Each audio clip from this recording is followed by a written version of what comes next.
Justin Trudeau back in the GTA for the first time since the Liberals' stunning loss in the historically safe riding of Toronto St. Paul's earlier this week, insisting his sights are set on the next federal election.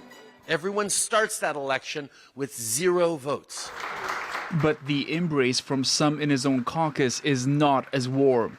CBC News has obtained an email sent by Liberal MP Wayne Long to the entire caucus. He writes, "For the future of our party and for the good of our country, we need new leadership and a new direction. The voters have spoken loud and clear. They want change. I agree." And then there's this.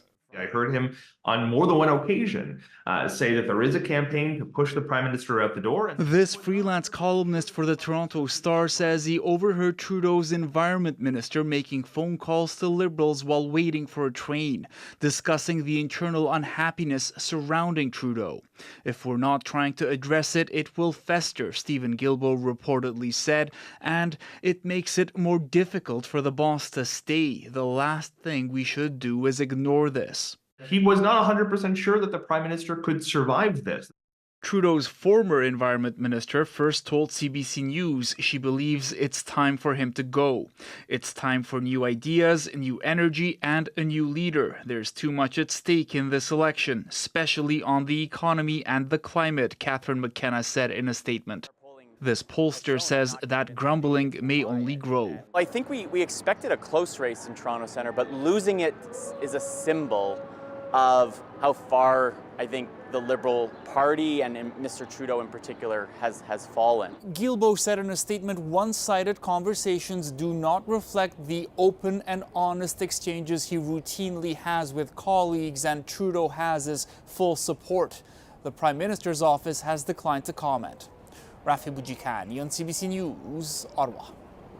Let's bring in David Cochrane, host of Power and Politics. So, David, we've heard from a former cabinet minister and now a sitting MP. How significant is all of this? Yeah, Ian, to this point, there's been a lot of public talk from former Liberals about the need for the Prime Minister to go. But this email from Wayne Long, that is the first open push for change from inside the current Liberal caucus. Some context, though, Wayne Long disagreed with the Prime Minister in the past, and he's not running again.